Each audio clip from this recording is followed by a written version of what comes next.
नमस्कार, मैं सृष्टि सिंह और आप देख रहे हैं प्रदेश टुडे। आज प्रदेश टुडे की टीम मौजूद है परी होम हेल्थ केयर में और हमारे साथ जुड़ गए हैं यहाँ के रिस्पेक्टेड डायरेक्टर डॉक्टर डेडी सोनी सर। आइए करते हैं उनसे कुछ हेल्थ से जुड़ी बातें और पूछते हैं कि कैसी रही उनकी जर्नी। नमस्कार सर। नमस्कार। सर, आप अपनी जर्नी के बारे में बताइए। परी होम हेल्थ केयर कब से शुरू हुआ और कब से वो अपनी सेवा लोगों तक पहुँचा रहा है? देखिए, परी होम हेल्थ केयर 2015 से हम लोग इसमें काम कर रहे हैं। ये आइडिया मुझे तब आया जब मैं एक लंदन की कंपनी में काम करता था। वहाँ इस तरह के कुछ काम चल रहे थे। उस टाइम स्टार्टिंग चल रही थी कि नर्सिंग केयर के लिए वो लोग नर्सिंग होम पर अवेलेबल करवाते थे और भी दूसरी चीज़ें करवाते थे। वहीं से ये मुझे आइडिया आया कि नहीं, हमें भी ऐसा कुछ स्टार्ट करना चाहिए जिससे कि भोपाल के लोगों को भी घर बैठे ये सुविधाएँ मिल सकें। क्योंकि मैं देख रहा था एज अ फिजियोथेरेपिस्ट में, जब किसी क्लाइंट के यहाँ विजिट करता था तो बेड रिडन पेशेंट्स को बहुत सारे इश्यूज़ फेस करने पड़ते थे। उसकी केयर करने के लिए कोई नहीं होता था, उनको बेड सोर्स होते थे, दूसरी दिक्कतें होती थी, पेशेंट की रूटीन हेल्प करने के लिए कोई अवेलेबल नहीं होता था। तो उस समय ये आइडिया आया कि नहीं, इस तरह से कोई काम स्टार्ट किया जाए जिससे कि बुज़ुर्गों को एक क्वालिटी देखभाल मिल सके। तो उसी समय ये फिजियोथेरेपी परी होम हेल्थ केयर हमने स्टार्ट किया। इसमें हम लोग फिजियोथेरेपी, नर्सिंग केयर टेकर और डॉक्टर्स विजिट जो है घर पे अवेलेबल करवाते हैं और इससे बहुत सारे बुज़ुर्गों को बहुत अच्छी हेल्प मिल रही है, जिससे कि घर बैठे उनको वो सुविधाएं मिल रही हैं जो कि जिन चीज़ों के लिए उनको हॉस्पिटल जाना पड़ता था, एक अच्छा खासा खर्च करना पड़ता था, एक अटेंडर का फुल डे जाता था, उनका पूरे फैमिली मेम्बर परेशान होते थे। वो चीज़ें आज एक सिंगल कॉल में अवेलेबल हैं लोगों के पास। जी सर, जैसे आपने बात किया कि परी होम हेल्थ केयर इतनी सेवा दे रहा है, लेकिन हम और भी संस्थान जानते हैं जहाँ पे बहुत फिजियोथेरेपी के नाम हैं और शायद वो लोग भी बहुत सारे सर्विसेज प्रोवाइड कर रहे हैं।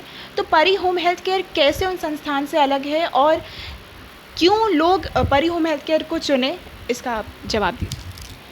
देखिए, परी होम हेल्थ केयर दूसरों से डिफरेंट इसलिए है क्योंकि इसमें जितनी भी टीम है सब मेडिकल बैकग्राउंड से बिलोंग करते हैं। मैं खुद 15 ईयर प्लस एक्सपीरियंस है मुझे आईसीयू, सीसी और हेल्थ केयर में काम करने का। मेरे साथ जो भी टीम है ये सब नर्सिंग पास आउट हैं, बीएससी नर्सिंग पास आउट हैं।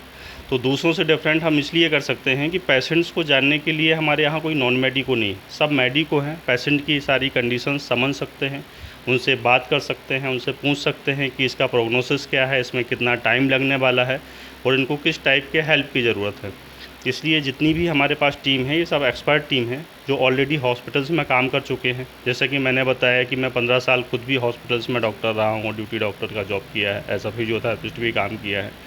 तो एक तो एक्सपीरियंस ये है और मेरे साथ जो टीम है वो सभी बीएससी नर्सिंग पास आउट हैं। तो इस हिसाब से पेशेंट का असेसमेंट प्रॉपर होता है और हेल्थ केयर में सबसे जो इम्पोर्टेंट चीज़ है वो है असेसमेंट। यदि हमने पेशेंट को देख कर के ये चीज़ असिस्ट कर लिया कि इसको किस टाइप की केयर की ज़रूरत है, तो फिर उसमें पेशेंट की रिकवरी भी फास्ट होती है और उसको उसके बेनिफिट्स भी मिलते हैं। इसलिए मैं कह सकता हूँ कि जो परी होम हेल्थ केयर है इसके पास जो बैकग्राउंड टीम है वो दूसरों से काफ़ी डिफरेंट है। सर, अगर हम नंबर्स ऑफ़ पेशेंट्स की बात करें कि कितने लोग अपॉइंट करते हैं आपको और क्या इमरजेंसी पेशेंट्स भी हैं, और एक और सवाल कि क्या जैसे साल बदल रहे हैं, क्या पेशेंट्स की बढ़ोतरी हो रही है, क्या प्रतिशत जो है फिजियोथेरेपी पेशेंट्स के वो बढ़ते जा रहे हैं? हाँ, बिल्कुल कह सकते हैं। हम जब 2015 में जब ये काम स्टार्ट किया था तो मुश्किल से हमारे पास महीने की 5 से 10 इंक्वायरीज़ आती थी, लेकिन आज यदि हम 2024 की बात करें तो एक महीने में लगभग 100 प्लस इंक्वायरीज़ हमारे पास आती है और हम उनको हेल्थ केयर प्रोवाइड करवाते हैं। डे बाई डे इंडिया में जीरियाट्रिक्स बढ़ रही है, ओल्ड एज बढ़ रहा है, तो ओल्ड एज की समस्याएँ भी बढ़ रही हैं, इसलिए इसकी इंक्वायरीज़ तो हैं।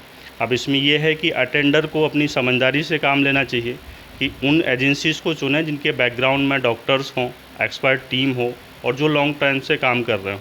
अभी क्या है कि जब कोई चीज़ बहुत ज़्यादा स्पीड से बढ़ती है तो कुछ धोखेबाज या मार्केट में चीटर्स भी आ जाते हैं, जिससे कि क्लाइंट्स को भी बहुत दिक्कत होती है। कोई एडवांस लेके सर्विसेज नहीं प्रोवाइड करवा पा रहा है, तो कोई एडवांस लेके स्विच ऑफ करके मोबाइल घूम रहा है। इससे वो लोग भी बदनाम होते हैं जो कि जेन्युइन है काम करने के लिए।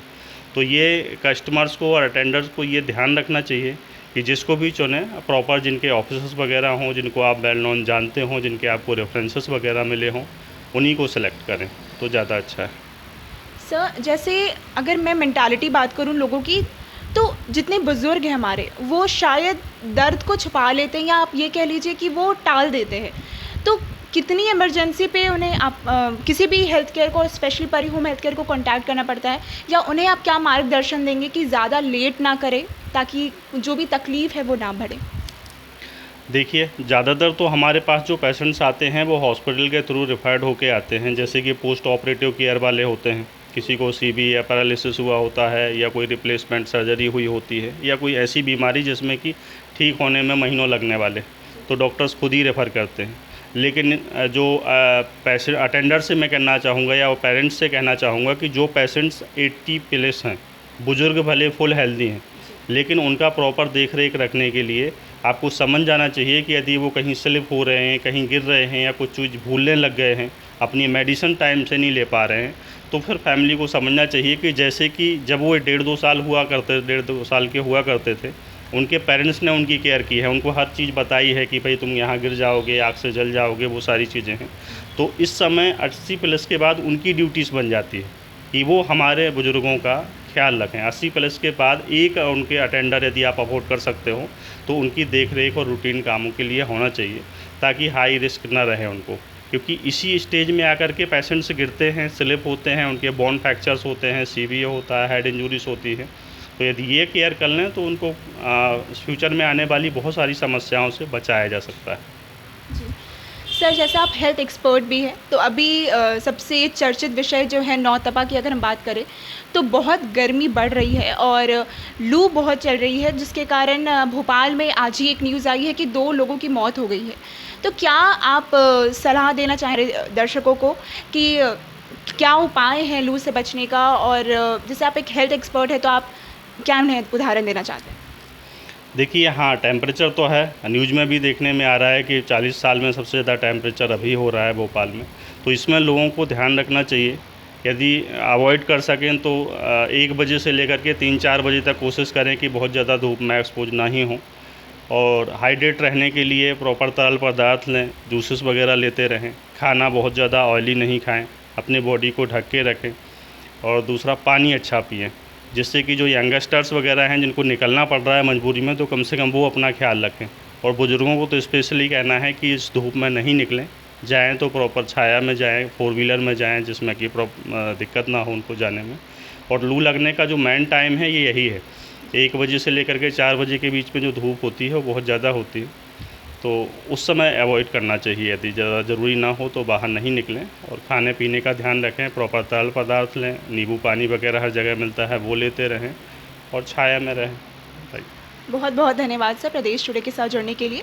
ये थे सर के शब्द, और ऐसे ही हेल्थ से जुड़े अपडेट्स के लिए बने रहिए प्रदेश टुडे वीडियो न्यूज़ के साथ। मैं शिष्ट Singh reporting, video journalist Akshay sir के साथ, प्रदेश टुडे भोपाल।